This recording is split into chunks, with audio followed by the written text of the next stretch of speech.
natin sa ating Panginoon.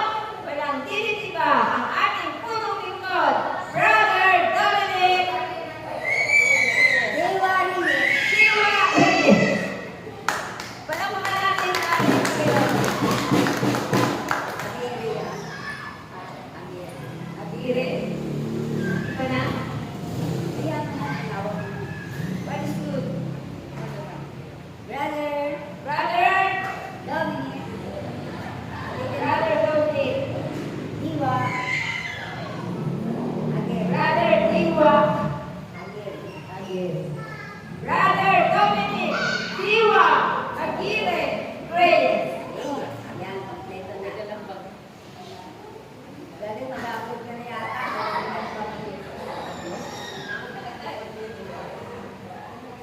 Palakpakan natin ang ating Panginoon. Ang ating punong lingkod, Brother Dominic Diwa Aguirre Reyes. Aguilar. Ano apelido ng lolo? Galing, ano? Kompleto? Oo naman. Maganda yung kompleto. Magandang hapon po mga kapatid. No? Narinig niyo ba ako dyan? Amen. Yan. No? Ngayon po ay kapistahan. No? Sinabihan tayo ng ating mahal na ina na tayo po ay nakikipagdiwang ng kapistahan sa araw ng kanyang pag-aakyat sa langit. No? Ang mahal na Birhen Maria ay iniakyat sa langit. Bakit ba siya iniakyat? No? Siya ay iniakyat kasama ang katawan ng kaluluwa, no? Pati ang espiritu ay iniakyat sa langit bilang pagkilala, bilang regalo sa kanya ng Panginoon. Sapagkat ang kaligtasan, ang pag-akyat sa langit ay isang regalo o gantimpala. Amen? Ang mahal na Birhen ay ginantimpalaan. No? Sapagkat kung tayo ay gagawa ng mabuti, gagawa tayo ng tama. No? Tayo rin po ay tatanggap ng gantimpala. Meron kayong gantimpala na makakamit. Amen ba? At ang isa ng lakad gantimpala na pinagkaloob ng mahal na Birhen, nung siya'y umakyat sa langit, so, siya ay kinilala ng simbahan bilang Reyna ng langit at lupa. Palakpakan po natin ang mahal na Birhen. Para may naman okay.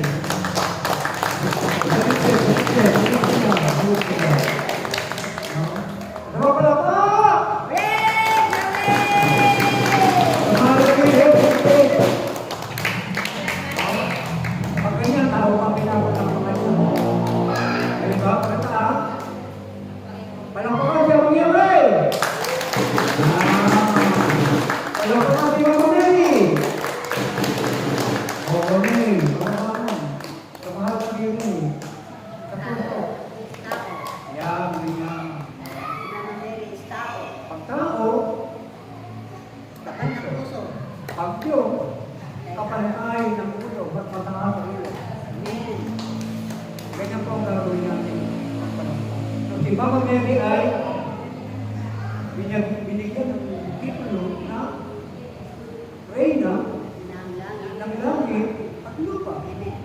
Ano ang kaugnayan nito? Na magaganap sa daigdig. Kapag sinasabi po sa aklat ni Mateo 24, na sa huling panahon, bago magtapos ang lahat ng mga bagay na ito, yung tinatawag na the end. No? Hindi ko alam kung ano ibig sabihin ng the end na ito. No? The end. Katapusan. Katapusan ba ng The end of the world. daigdig? Katapusan ba ng iyong kasalanan? Katapusan ng iyong paligid. No? Katapusan na ba ng kasamaan? No? At makikilala na ng tao yung kabutihan ng Diyos. Bakit? Sapagkat sa mga huling araw ay magkakaroon po ng pangangaral. At ano yung pangangaral na yun? Pangangaral ng mabuting balita, no? Tungkol sa paghahari ng Diyos sa kadarating ang wakas. Napakinggan niyo po mga kapatid? No? Darating yung pangangaral ng mabuting balita. Ibig sabihin, ang ipinangangaral dito, no, ng mabuting balita ay nakaugnay doon sa kaharian ng Diyos. At ano ba yung kaharian ng Diyos? Pag sinasabing kaharian ng Diyos, ano ba ang kaharian ng Diyos?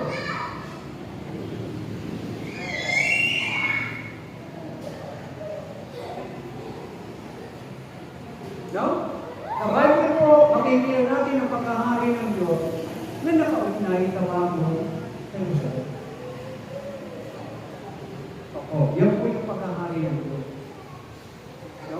Sapagkat ang pagkahari ito ng Diyos, ayon sa Pahayag 21, ang pagkahari ito ay nagmula sa langit, no? Ibinababa ng Diyos ang kanyang kaharian, ang bagong Jerusalem. Ang bagong Jerusalem ay galing sa langit. Amen. No? Eh, sino nagbababa? Ibinababa ng Diyos. Oh. At kapag ang kaharian ito ay naibaba na sa lupa, makakasama na ng mga tao ang Diyos ng palagian. Makakasama. Ano ba ibig sabihin ng makakasama? Dati hindi mo kasama. Ngayon, kasama mo na. Sa bagong Jerusalem. Opo, sa bagong Jerusalem. Oh, ang bagong Jerusalem, nasaan ang bagong Jerusalem kung ngayon? Oh, Tayo yun. saan po? Tayo. Ang bagong Jerusalem ay nagmumula sa ating puso. No? Sabihin niyo, puso. Puso. Puso. No? Diyan nagmumula ang bagong Jerusalem. At sa bagong Jerusalem, si Mama Mary ay Reyna. Siya na yung reyna. Opo.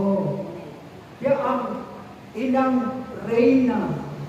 No? Sa bagong Jerusalem. Okay, siya ang Reyna ng langit at lupa.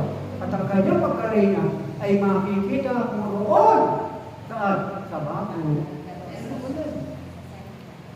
At yan ang ipinangangaral. Yan ang pag-aaral sa mga huling araw. Yung may mga ganap na pangangaral, pagpapahayag. At ito ay mapalad tayo sapagkat bakit? Nasama tayo. Kasama yung ating grupo sa pagpapahayag na ito. Ipinapahayag natin ang mabuting balita tungkol sa paghahari ng Diyos. Bakit? Sapagkat ang mga taong pinaghahari ng Diyos, ang paghahari nito ay nagmumula sa kanilang puso. Nasa puso ni Nanay Gone, nasa puso ni Tito Gone, nasa puso ni Brother Big, nasa puso ni Sister Mel, nasa puso natin ang paghahari ng Diyos. Ngayon, nasa puso natin. Amen? Oh. Sama-sama tayo pinaghaharian ng Diyos. Kaya nga, paano natin ito sasabihin? Nasa atin ang paghahari ng Diyos. O hindi nasa iyo lang. Amen? Kasi hindi lang ikaw ang pinagharian, si Brother Ting, pati ako. So, ang sasabihin natin, nasa akin. Amen ba? Pag ikaw lang mag-isa, nasa akin. Eh, marami tayo eh. Okay? Nasa atin ang paghahari ng Diyos. At sa paghahari na yan ng Diyos, si Mama Mary ang eh, saan mo sila makikita? Yung mga pinaghaharian ng Diyos, saan mo sila makikita? Sa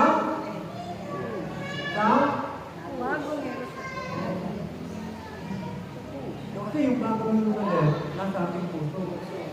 Saan natin ito Diba? makikita? Sabi ko, Paano sa natin ito makikita? Makikita mo sila sa kapilya. Yun ang sagot. Sa kapilya ng Risen Lord. Makikita mo sila sa Sacred Heart of Jesus. Makikita mo sila sa parokya ng San Bartolome. Saan mo sila makikita yung mga pinaghaharian ng Diyos? Pinaghaharian ng bagong Jerusalem. mga tao. Na ang mga taong ito ay pinaghaharian ni Mama Mary at pinaghaharian ni Jesus. Dalawa po yun eh. Sa bagong Jerusalem, ang naghahari, no? Si Jesus at si Mama Mary. No? Sa pamamahala, sa pangkalahatang pamamahala ni Amang Yahweh. Kaya nakita po ninyo Amang Yahweh, Jesus, no? Kristong Hari, ang Hari ng langit at lupa, Jesus, si Mama Mary, ang Reyna ng langit at lupa. At sila ay nagre-reyna, sila ay naghahari saan? Sa bagong Jerusalem. Ito yung mga tao na pinaghaharian ng Diyos. Saan? Sa kanilang puso. So, naghahari ang Diyos sa ating puso, sa inyong puso. Oh, paano makapaghahari kung wala kang puso? Oh, doon, babalikan namin ulit. Oh. At malalaman mo kung meron kang puso. Bakit? Marunong kang magmahal. Marunong kang umitig. Eh kapag hindi ka na umiitig, ano? Wala na. Hindi ko na umiitig. Dati sa mga malasakit. Hindi ka na nagpapatawad. Amen. Pag hindi ka na nagpapatawad, wala ka ng puso. So, yan ang batayan na meron kang puso. Amen ba? Meron ba kayong puso? Meron ba kayong puso? Nararamdaman niyo ba? Malabog ba? Kailangan yung puso niyo malabog. Ano ibig sabihin ng malabog? Puso maawain. Naaawa kayo. Oh, madali kayong maawa. Ganun po ba? Sa maliwanag mo ba? Na sa huling araw, ang ipangangaral ay mabuting balita tungkol sa paghahari ng Diyos. At kapag pinag-uusapan ng paghahari ng Diyos, ito, pag-uusapan yung paghahari ni Jesus at hindi makita. Hindi lang yung paghahari ni Jesus. Dalawa yan. Oo. Dalawa po yan. Paghahari ni Jesus at ni Maria kasi magkaiba ang kanilang tungkulin. Oh, ano tungkulin ni Maria?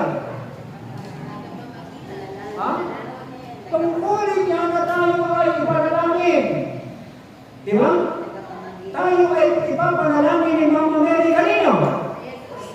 Kay Jesus. No? Pwede ba siyang tumarekta? Pwede.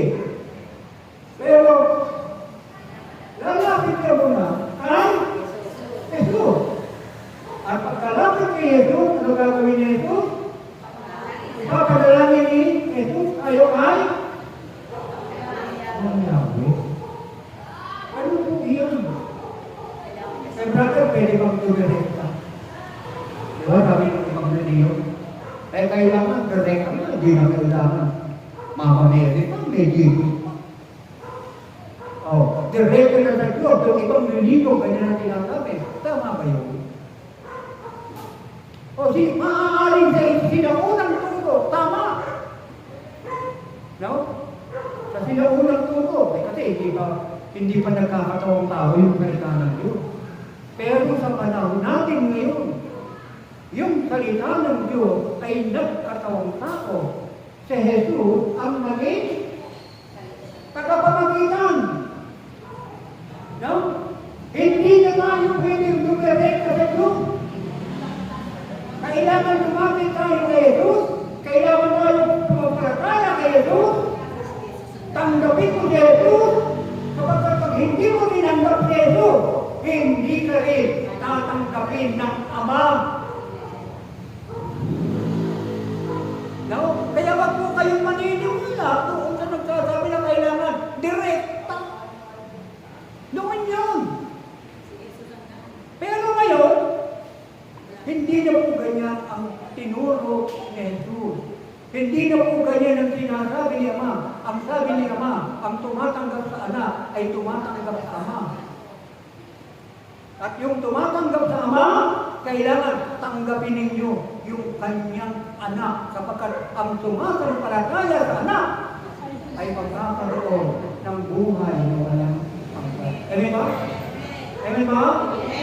So, yan pa ang paghahari ng Diyos. Yan ang bakon. Jerusalem. Yan ha? Ito ang bakon Jerusalem. Itong rectangle na ito. Itong rectangle na ito ay tumitimulo sa daigdig. No? North. No? South. West and East. Ganun po yan. Itong istorya ito, ibig sabihin ito, yan ang larawan ng daigdig. Ito, ano ibig sabihin ito? Yung dalawang triangulo. Bakit yung dalawang triangulo dito? Tingnan na. Ano na? May katubok ko dito. Yung isang triangulo, simbolo, itatay. Ang tatay mo. Oo. Yung pangalawang simbolo, ng nanay mo. Siyempre, may mga ako na, lola na. Kaya, si Lola, o si Lolo, yung unang triangulo, si Lolo, at yung pangalawang triangulo, si Lola. Kasi ang tinatalakay mo, si Lolo at Lola. Pag tinatalakay mo naman si nanay at si tatay, o di yung unang triangulo, si tatay, at yung pangalawang triangulo, si nanay. Sino yung ikaw yun eh? Ano ba? Kayo yun, sinasabing yan. Yung isang triangulo, kung makatawag kay Tatay Gubing, kay Brother Dominic, yung pangalawang triangulo, kung makatawag kay Nanay Tuning, kay Nanay Puling, kung makatawag yan sa mga kababaihan ng daigdig. O hindi po yan. Ang tinuturo ko ito ay lahat ng tao sa daigdig. Na ang lahat ng tao ito ay nasa ilalim ng pagsunod kay Ama. Pero sabi na, ang Yahweh, Aba, ang Yahweh, sabi na. Aba, ang Yahweh. Aba. Ano yung sabi ng Aba?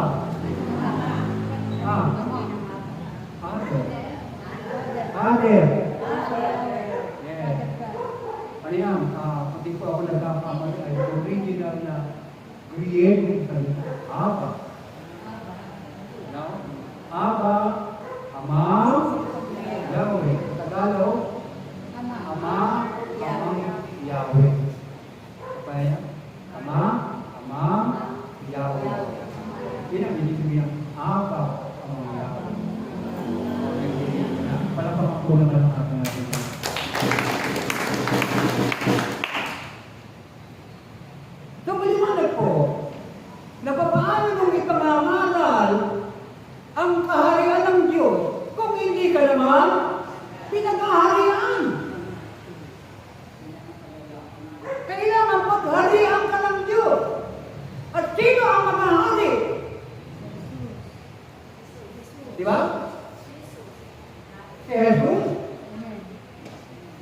Si Maria at si Amang Yahweh.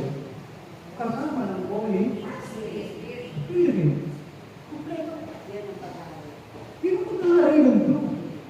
Hindi mo pwede. Ay, pinag-aharihan lang ako dito kay Debo. Ayaw kay mga mga. Hindi pwede. Kailangan kompleto. Oh. Ano yung mga katuruan, brother, sa naririnig na? Kaya nga una. Ako lang. Apo, kung sila ay pinag-aharian ng Ama, pero hindi sila pinag-aharian ni Jesus. Oh, anong tawag doon? Una. Yung hindi naman siguro mali. No? Hindi natin pwede sabihin na, ay, yung pananampalataya nyo mali, hindi pwede. Pero ito naman tiyak natin, yung pananampalataya mo ay, hindi ka. Lema, Tuya lema, alamino mea, kaya lemo, Kaya lemino me, sa araw lema lea, na kayo ay pinag-aharian ng Diyos, luma lema, naway ipakita ninyo lelia me, na ito'y mahalaga lea lemo, sa buhay ninyo. lema, Sa pamamagitan ng pagsunod ninyo lea lema, ng buong katapatan, luma buong lea, kababaan ng kalooban, ale, buong pag-ibig, luma lema, na wala kayong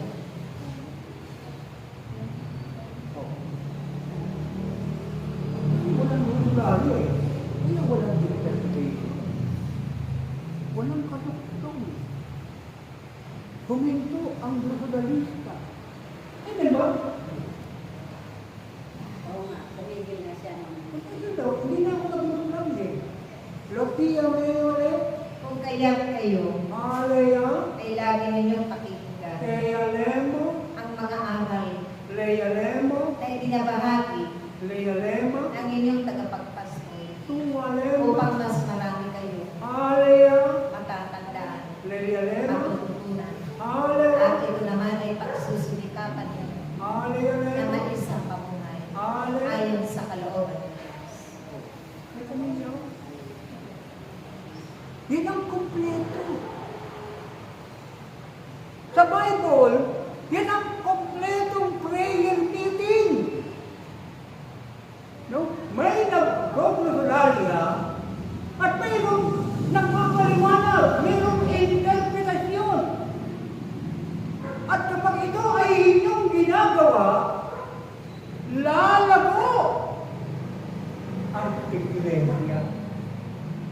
Alam niyo po, sa Amerika,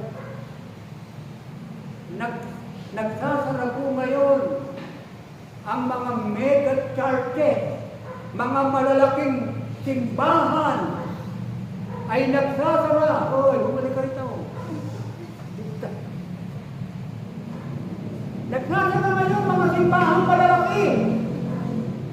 Mga Pentecostal church, mga charismatic church, nagsasara. Bakit? Hindi lumalago. Alam mo kung ano lumago sa kanila? Alam niyo kung ano lumago? Yung kanilang utang. Yung utang ng kanilang church, ang lalaki ng kanilang mga utang. Hindi na sila makabayad. Kaya ano nangyari? Ibinenta nila yung kanilang mga property. Nagsara yung kanilang mga simbahan. 10,000, 20,000, 50,000 members! Oh! Eh tayo, magsasara pa tayo? Hindi tayo magsasara. Bakit? Bakit? Bakit hindi tayo magsasara? Kasi wala tayo. Hindi nang utang si Brother Dominic para wala kayong babayaran. Tama ba yun? O lahat yan inilabang ni Brother Dominic. Lahat yan pinaghiraman ni Brother Dominic.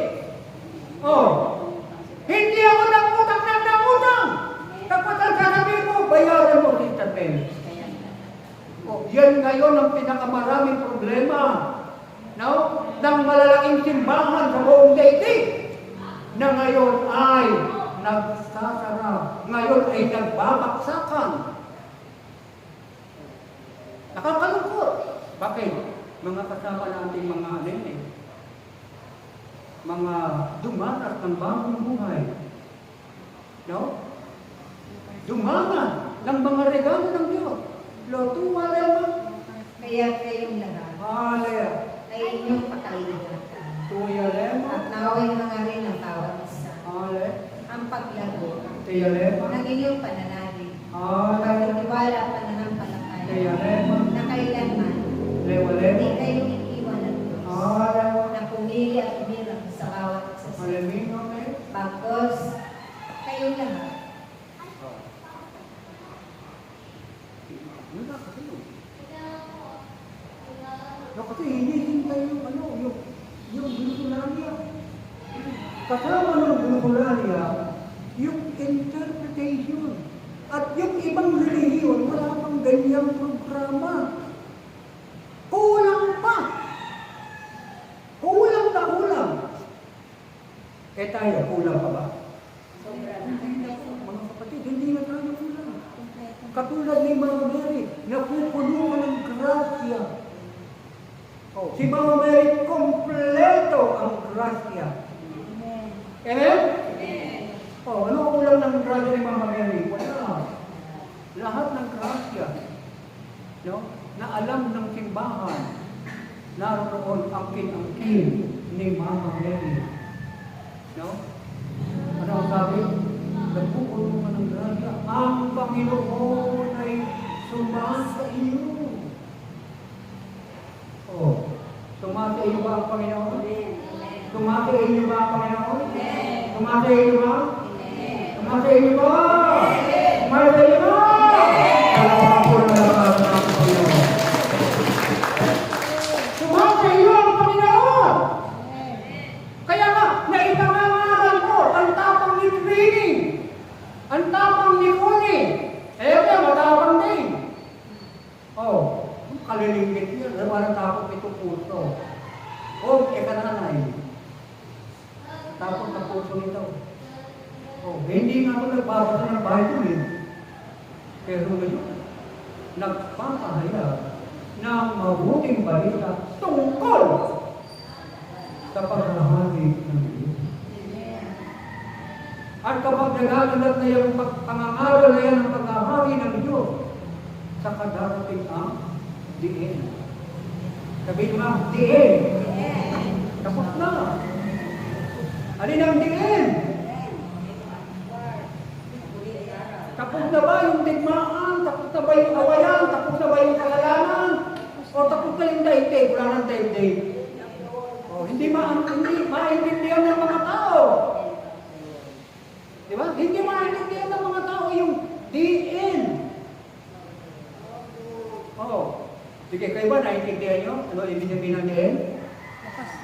Ha? Kaya nga, ano yung nagbukas? Kung ipinangangaral na ang mabuting balita ng paghahari ng Diyos. Di ba ipagpangaral na? Sa kadarating ang wakas diin na. Oh, pero ano ang magaganap? Magaganap yung paghahari ng Diyos. Kasi ituturo sa lahat ng bansa, sa lahat ng sulok, ang paghahari ng Diyos. At sino ang gagamitin ng Diyos? Kilala niyo ba yung gagamitin ng Diyos? Ha? Ang gagamitin niya yung mabuting binhi. Ang magpapahayag ng pangangaral ng mabuting balita, ang mangangaral nito, yung mga tao na kumakatawan sa mabuting binhi. Sila yung hiyahatid. Bakit? Bakit mabuting binhi yung hiyahatid? Bakit? Kasi pinili sila ng Diyos. Mula sa maraming binhi. Mula sa maraming mga ipa. Nakuha tinanggal na yung mga ipa. At yung mga ihahatid ay mayroong katangian Oh. Kaya ano ang tawag sa binhi yun? Mabuting binhi. Hanapin mo yung mabuting binhi. Oh. Oh, eto. Ano bang masama ginagawa nito? Nagpapahayag. Oh, si Puring, yan pa kung ginagawa masama. Ito ba'y